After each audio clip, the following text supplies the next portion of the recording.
खुलुमबाय गोजोन बेलासिनि बयनिसिमबो गोजोननाय जासिहरग्रोनाय थाबाय आंनि केकेलाइ बड' रादाबनिफ्राय अन्नानै चेनेलखौ दासिमबो साबस्क्राइब खालामाखैबा साबस्क्राइब खालाम। दिनै 27 अक्ट' समबार बाराय नोंथांमोननि थाखाय दासिमनि मोननैसो खौरां लानानै फैलायबाय। दिनैनि गाहाय रादाबाव दङ मोनसे जोबोद गोजोनथाव खौरां। गसाइगाव साइन्स एकाडेमि कलेजआ दिनैहाय गासैबो फरायसाफोरानो 100% उथ्रिजोबनो हानाय जादों। मिथिनो मोननाय बायदिब्ला गासै 77 फरायसाफ्रा साइन्स स्ट्रिमाव एग्जामिनेशन होदोंमोन आरो 34 फरायसाफ्रा आर्ट्स स्ट्रिमावहाय आनजाद होनाय जादोंमोन। गासैबो 100% फरायसाफ्रानो उथ्रिनो हानाय जाबाय। 3 साइन्सनि फरायसाफ्रा डिस्टिंशन्स आरो 11 स्टार मार्क आरो 59 फरायसाफ्रा सेथि मासियाव आरो गासै 18 फरायसाफ्रा नैथि मासियाव उथ्रिनो हादों।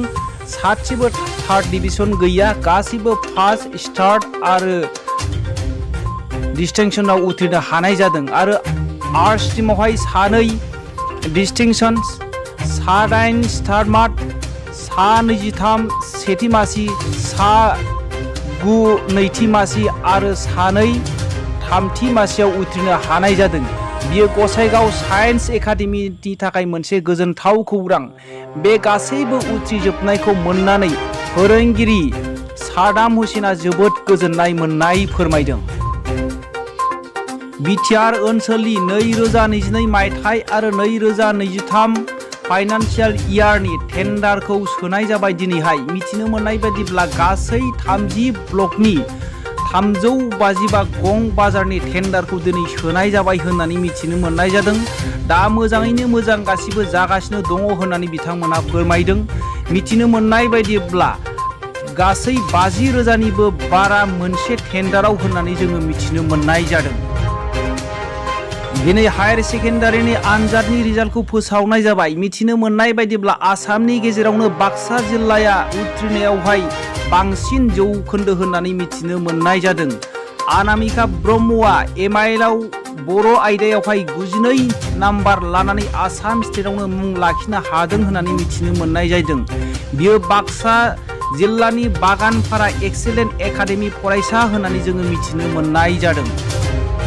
इउपिपिएल दोलोआ प्रेस मिट खुंनाय जादों दिनैहाय बिपिएफ हान्जानि बेरेखायै। बिथांमोनहा बेबायदि बुंदों, माब्लाबाबो रायजोनि सिगाङावहाय फैनानै खबर लाफेराखैमोन 17 बोसोर सरखार खुंनायाव बिपिएफ हान्जाया। दिनैहाय जोंनि गासै उरखावगोरा मन्त्रि केबिनेट मन्त्रि बिथांखौ लानानै पियुष हाजरिका गासैबो मन्त्रिफ्रानो रायजो राजाफोरनि गेजेराव फैनानै खबर लागासिनो दङ होननानै बिथांमोना बुंदों।